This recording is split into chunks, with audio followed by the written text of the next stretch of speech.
Welcome back, 7th grade. This is lesson 13, where we will be wrapping up chapter 7. This last part is my favorite part of the book, and there's, well, I have a lot of favorite parts, but we have one question left to touch on, so we'll just peek at that real quick.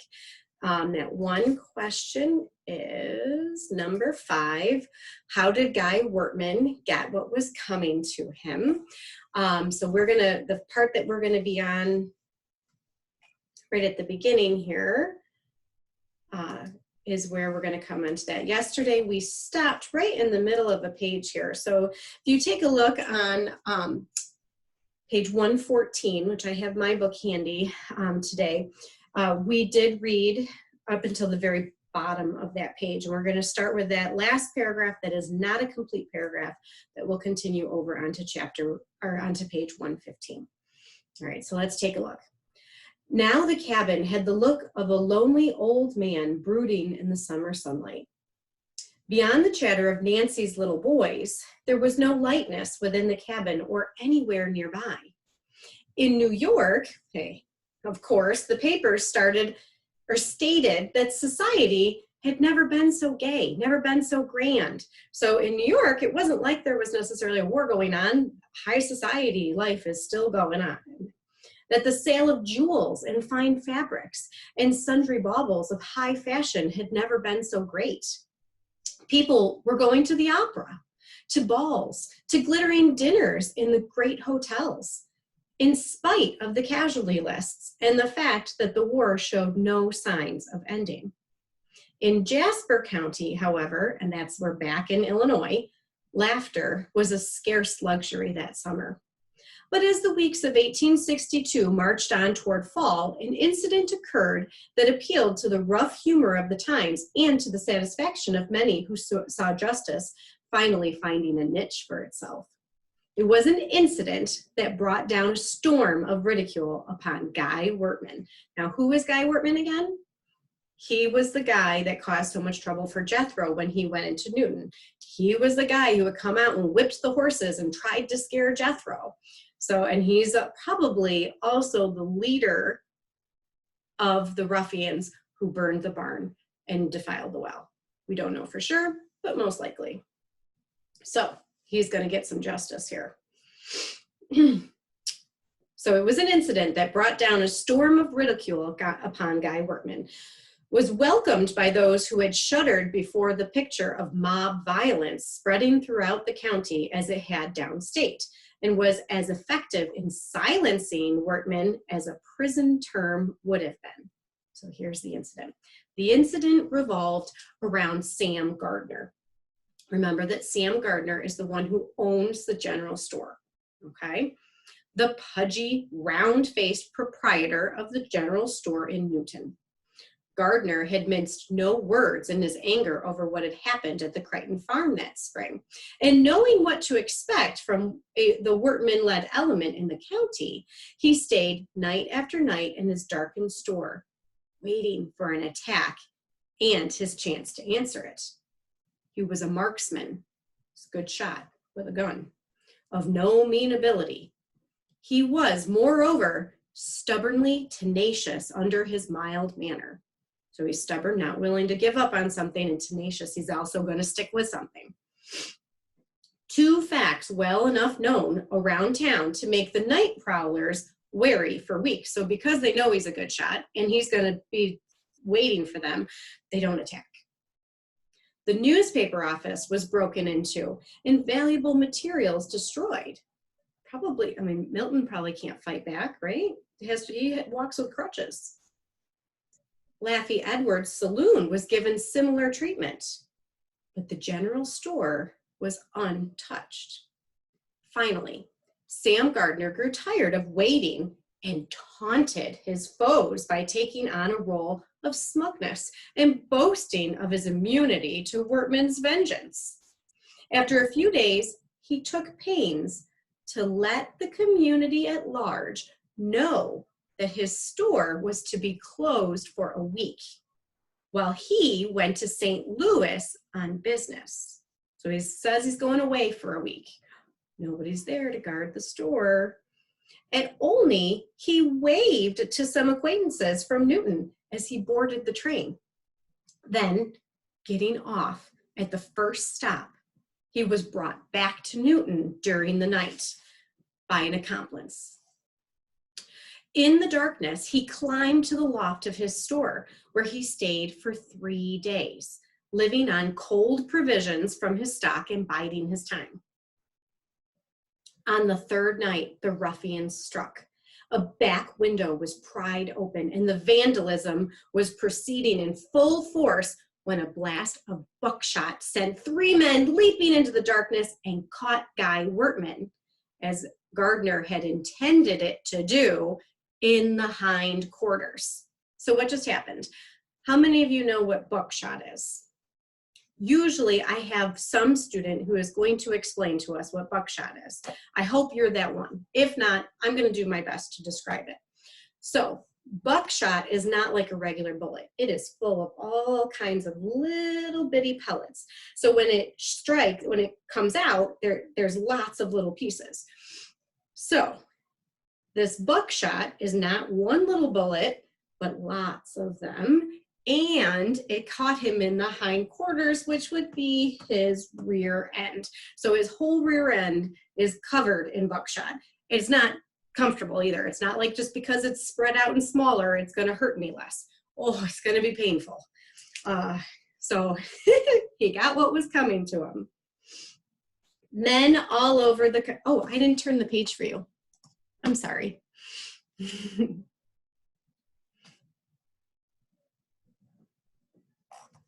Yeah, so we're, okay. I almost skipped a paragraph too, I realized. The rest was comic opera. A doctor was summoned to the scene and a crowd of men stood gathered in the store where the round little merchant in his nightshirt held a lamp aloft to light the doctor's work and clucked in gentle sympathy while the buckshot was dug from his backsides of a moaning workman. Men all over the county roared at the story Ross Milton embellished. So he's elaborating on it, making it worse. With a cutting sarcasm and published in his weekly paper, a story that caused Workman to be demoted, even by his own lieutenants, from the role of a swaggering desperado to that of an inept and ridiculous figure, whining in his misery. Sam Gardner's blast of buckshot brought a number of people to their senses and gave to a number of the others the blessed gift of a night's sleep, free of anxiety and terror. While the county paper carried details of Guy Workman's humiliation, the city papers carried a war story that had its own overtones of ridiculousness. And this is part of why I'm standing by the map. General Halleck had shuffled the generals at Pittsburg Landing after the battle there, assigning Grant to an ineffectual position as assistant commander and taking command of the field himself. So we're going to pause for just a second. We are in Tennessee. So if we remember, Pittsburg Landing is in southern Tennessee. Hang on, I'm going to make myself a little bigger so hopefully you can see the map a little bit better. So this big red, blue dot down in southern Tennessee was where Pittsburg Landing was. Remember that was the battle where Grant didn't do a very good job. He kind of was caught off guard. He had to have these other generals come in to help him. So he's been demoted. He's no longer the top general. It seems like his position's not all that great. So I think it's Halleck is the one who has taken over for them. Okay, so I'm about halfway through that bottom paragraph. Then there had begun a snail-like approach of the Union Army toward Corinth. So we are here in Tennessee and we're slowly, Corinth actually is still in my little red line. So we're right at the tip of Mississippi. But so snail-like, they're moving pretty slow there, but they're trying to push their way further south, okay? Where General Beauregard had withdrawn with the Confederate Army. So when they won at Pittsburg Landing, the Southern Army just moved into Mississippi. They're right at the tip of it though. Day after day, of digging entrenchments. They're digging out these spots so they can be down low and be able to shoot from them and hopefully not get shot. Marching a little distance, stopping to dig more entrenchments. Grant had been criticized for not entrenching at Pittsburg Landing. So that was part of the problem, why they didn't do so well. Now they're going to trench their whole way there, slowly and but surely. Halleck, it seemed, was determined to entrench himself all the way to Pittsburg Landing, or from Pittsburg Landing to Corinth. Then came the entry into Corinth. Northern newspapers, never very warm towards Halleck, wrote with a note of glee in their bitterness of the hoax, so something like a fake, okay, by which Beauregard, the Southern general, had managed to evacuate his sick and enfeebled army. So he's not going to fight. He wants to get them out of there, but he's going to fake them out. This is kind of funny. Pay attention. Thereby leaving for Halleck a deserted railroad town. General Halleck had confidently expected to bag an enemy, which he had reported to the War Department as being nearly 200,000 strong. Beauregard had withdrawn from Corinth, leaving campfires burning, dummy guns with dummy cannoneers behind them, and a few drummer boys to play in the deserted streets. There's no men there. Some cannons are there, some fake, but they're fake, and then also fake like straw men type thing to be there, to make it look like there are men there. There are some drummer boys there making noise, but they're not going to hopefully fire on the drummer boys. As if Confederate soldiers by the 100,000s were still there to listen. Freight cars rattled through Corinth all during the night, covering the sound of withdrawal, and shrill rebel yells from the remainder of the army greeted the arrival of each train, suggesting that reinforcements were arriving by the hour. So they're making noise like, yeah, we're going to fight them, but really they're doing the opposite and they're leaving. So I will also point out, you probably can't see it very well, but there is a little green line here, follow my finger, that goes all the way south and down into Alabama, and that is the railroad line. So it is all the way up in Corinth. Instead of them sending reinforcements up to Corinth to fight, because the army is sick, because the army is frail, they've decided, we're going to retreat a little bit, we're going to get healthy before we fight this battle. But Halleck makes it sound like they're really going to have a good win. So second paragraph on 117. And I will put it back up for you. Hang on, let me get just a second to share the screen so that if you're following along, and I'm sorry, there were a couple of pages we weren't. So right here, Halleck occupied. Halleck occupied Corinth the next day. It was true, but there was an empty ring to his boast that this was a victory as brilliant and important as any recorded in history. The papers suggested that perhaps it was Beauregard who, by managing to save the remnants of his army, had won something approaching a victory. Jethro sat on the edge of his kitchen porch, fondling the dog as it nuzzled against his knee and looking out at the fields where twilight was rapidly draining the green and gold from corn and wheat fields that stretched out below and beyond Walnut Hill. His eyes were wide and troubled with his thoughts. He had a high respect for education, for authority of men in high places, and yet the stories in the newspapers made him wonder. McClellan, the most promising young officer in his class at West Point, was now the general who either didn't move at all or moved ineffectually.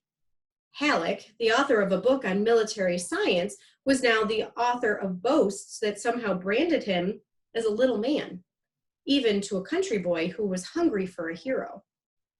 There were stories of generals jealously eyeing one another, caring more for personal prestige than for defeating the Confederates.